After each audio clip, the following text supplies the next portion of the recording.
Hello ladies and gentlemen, and welcome to a very impromptu version of Hello Dave. I'm currently in the process of building my new cockpit. I've been doing it all weekend. I hope it would be done by now, but my entire setup is still like in pieces everywhere and I haven't been able to assemble everything yet. Work in progress. Hopefully we'll be done with it tomorrow, but well, fingers crossed. But anyway, that's why I'm sitting here in my living room with a handheld camera and not in the usual surroundings. But I'm still gonna do a Hello Day for you guys. First, let's start with some Elite Dangerous news. And there is currently running a community goal to unlock the new, or not new, but I guess they are new, the caustic sinks. These were originally added into the game right after was it update 14 went live and the whole Far Cry War started. We saw that we could synthesize them just at the beginning, like the first day or something like that. But then Frontier removed them again. It was clearly not meant that they were supposed to be in the game at this point in time. And we couldn't, at least I tested and everybody else tested, and couldn't find any modules that would allow us to synthesize, and it said that their appropriate module was missing. So there's clearly some kind of module missing that we're now going to get with this community goal, and we're going to get access to these caustic sinks.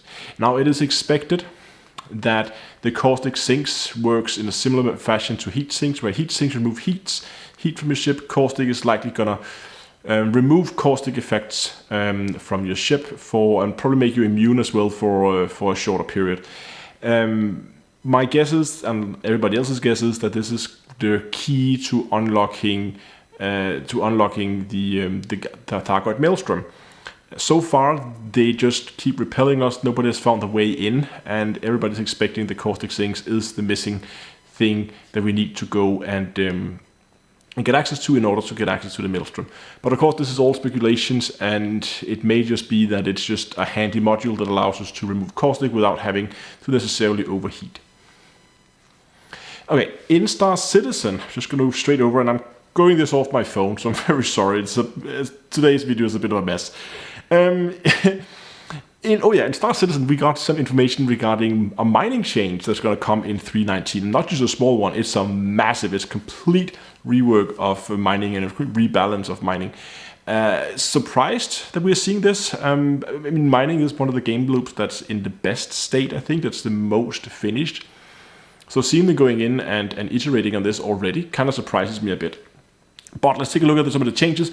As I said, there's going to be a complete rebalance. Everything from the mining heads is going to be changed. The mining modules, you're going to both the fixed ones, or the permanent one, or passive, or whatever you call them, and the consumables are going to be rebalanced. The mining gadgets is going to be rebalanced, and materials, all the mineable materials, is also going to get a rebalance in terms of rarity, their stats, how unstable they are, their value. Everything is going to be rebalanced, and that means that everything we know about mining is going to change, and we have to go and retest everything, because CIG is doing some quite interesting things. Mining materials is now much more localized, meaning that materials will now be, when 3.19 come out, materials will now be much more like in a specific location. So there might be some moons, for instance, around Crusader that has iron, and there's lots and lots of iron, but you might not find that other places. I don't know if that makes sense, but there will be materials that are very unique to specific locations. And sale price is also going to vary based on how far you are from those specific locations. So if you mine a material at Crusader that's only available at Crusader, selling it at Orison, it's probably not going to yield to as much as if you fly to, for instance, Microtech. That is the way they want to do it, at least. Mining heads is also going to get a completely different way. They're now going to be much more specialized to specific materials. So there's going to be a mining head that's very focused around mining one material and one material only. They probably still can mine any material, but their stats is going to be balanced in such a way that they are optimal for mining a specific material. So depending on where you are, what material you're mining, your loadout is going to vary, and it might be something where we have to actually sit and swap heads depending on what it is we are mining. Yes, changes to multi-crew, which is quite interesting. It is something I've been talking about a lot in my mining videos, that the way it is now, multi-crewed mining doesn't make sense, because you have them all And the problem with the mole is that it is essentially stat-wise exactly the same as 3 prospectors.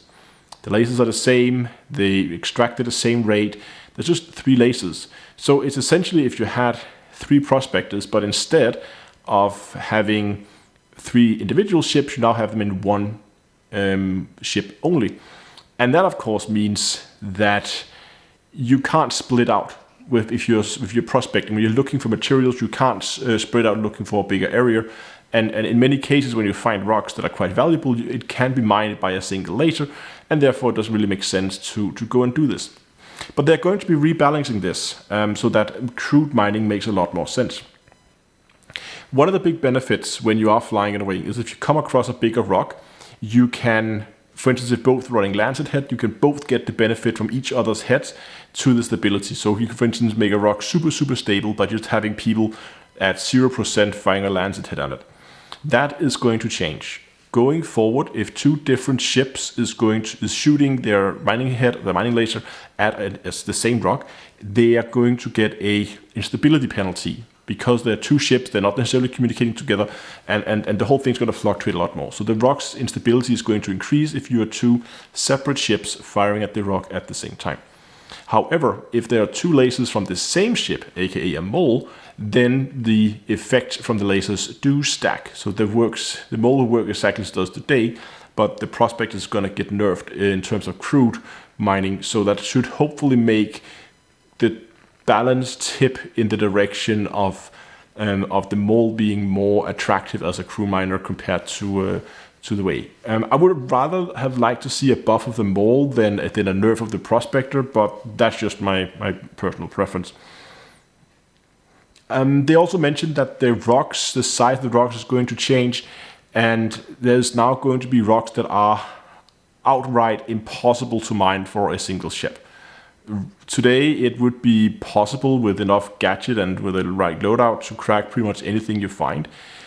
But going forward, there are definitely going to be rocks that are going to be so big that it requires coordination of at least a mole or maybe even multiple ships in order to crack that thing open.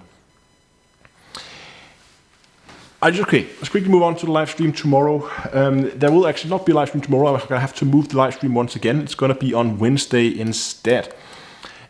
Topic exactly, I don't know. I kind of want to go back into Kerbal. I kind of didn't finish that whole space shuttle thing. It didn't really work the way I wanted it to, and I think I'm going to go at it from another angle next time. So likely you will see some more Kerbal stuff on Wednesday, where the live stream will be moved to instead. But the time slot will of course be the same as always. It will be at 8 o'clock in-game time, GMT. So hope I'll see you there. I'll be live streaming on YouTube and on Twitch as always. Thanks for watching, and also next time, I'll see you guys in space.